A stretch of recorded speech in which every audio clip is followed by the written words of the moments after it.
Hello and welcome back to the next video. So now the question is, how do we try to weaponize this? Okay, so let's go to our Parrot OS machine. And essentially what I just have here is a text file. It's a text file just containing some sample text. It really doesn't matter what it is. We're just attempting to make sure that we can transfer this file from Parrot OS to our Windows 11 machine. Okay.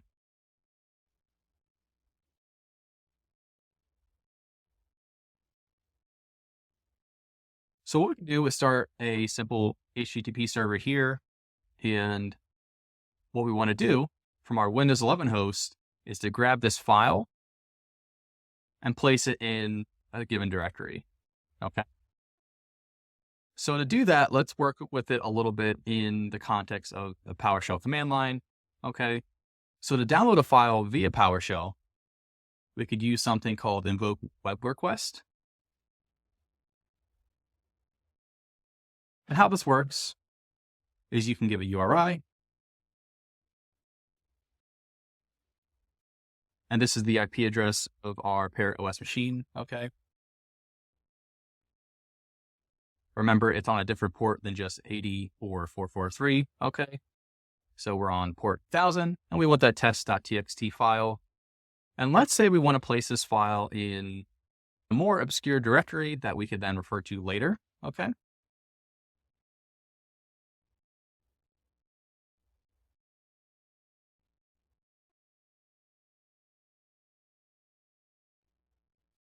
And let's say we want to put the file in Windows temp test.txt. If you notice, it went and grabbed the file very quickly there, and we can navigate to that directory and see what's there. So C, Windows, temp. We have this test file. It was created just now.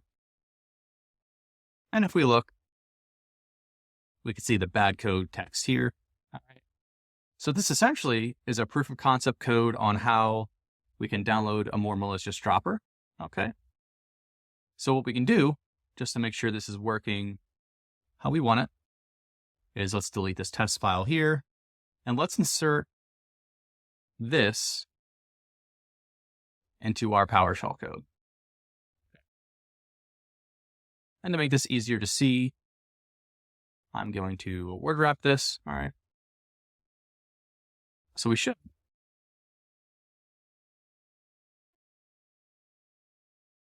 be able to just copy and paste that code in here. All right. Now let's run this batch file.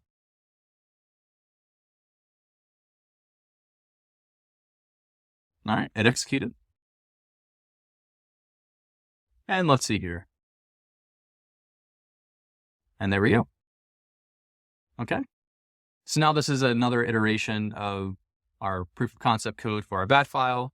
We now are checking for real-time protection enabled. And then we're actually grabbing a file from our Parrot OS machine.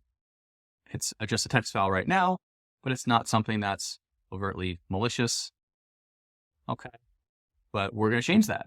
All right. So let's take this weaponization one further step here. Okay. In our Parrot OS machine, let's open up another tab.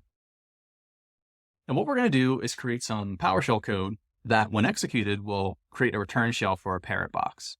Okay. So let's create this PowerShell code. We're going to use a program called MSF Venom, which is part of the Metasploit framework.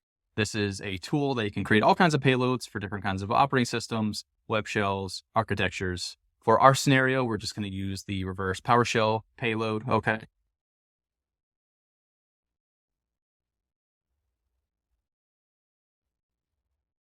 And next up, what it wants is something called lhost, which in the Metasploit land means listening host, which is just going to be our Parrot OS virtual machine. Okay. And then we're going to need a port. It really doesn't matter what this is. We're just going to use 8443 as an example here. And then we're going to pipe this out to something called shell.bat.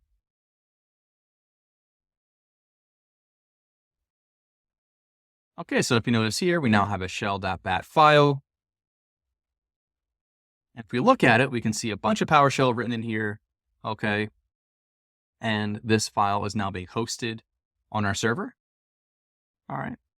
So the next question is, how do we facilitate this kind of execution? All right. So instead of looking for test.txt, we're going to look for shell.bat. We're also going to store it in the same directory.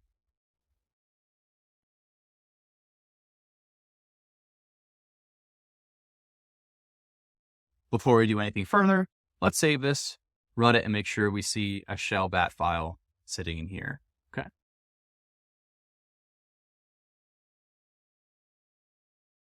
And there we go. There's our bat file. If we run it, it will send a request back to our paired OS box for a return shell, but I don't want to really set that up quite yet here. What we're going to do is just delete these files here. Let's get rid of this pause. So before we kick this off, we have to get the listener set up on our paired OS machine. So let's open up a new tab here. Okay, so we can actually do it right from here. You can type in sudo space MSF console.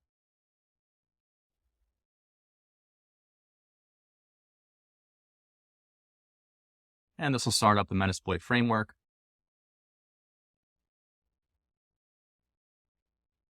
We're going to use exploit/multi/handler.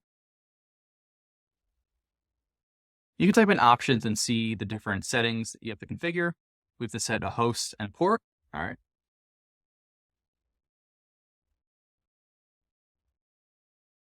So this is going to be the IP address of our paired OS machine.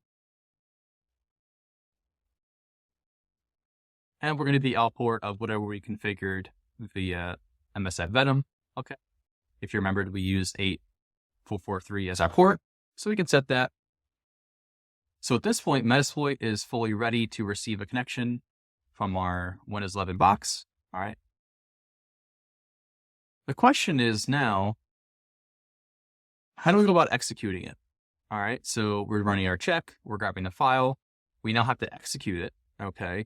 And what we can do very simply is put a semicolon and then another command.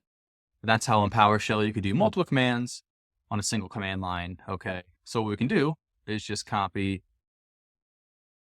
this text right here. And that should get off for us.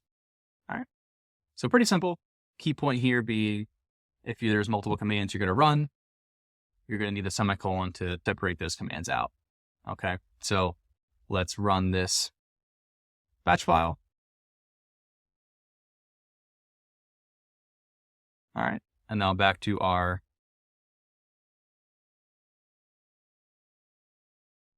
reverse shell. We can see we're now on C users desktop. All right. So who am I?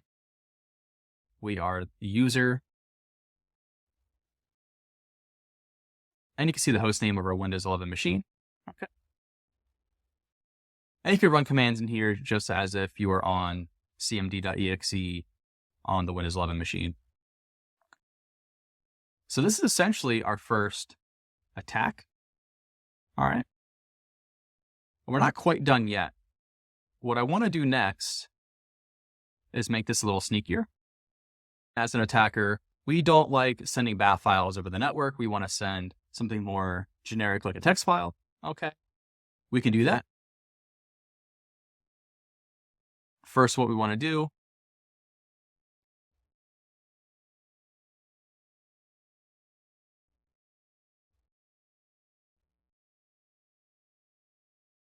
let's rerun our multi-handler here. Okay.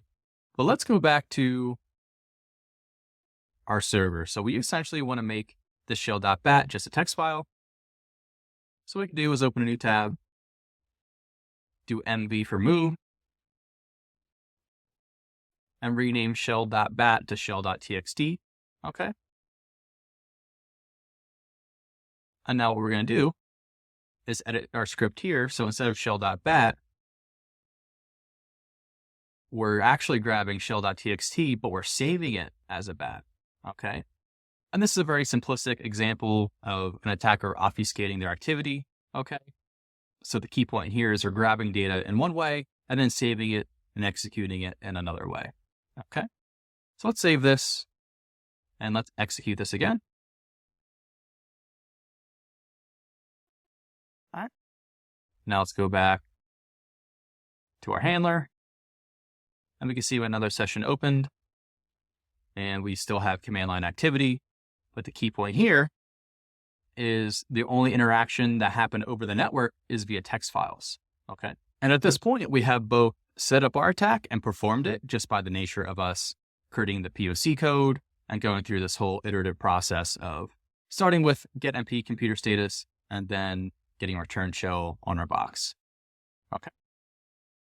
That's it for this video. In the next video, we're going to go into Elastic and see what kind of activity this generated. And then we'll make some detections and re-trigger this activity to make sure we have good detections.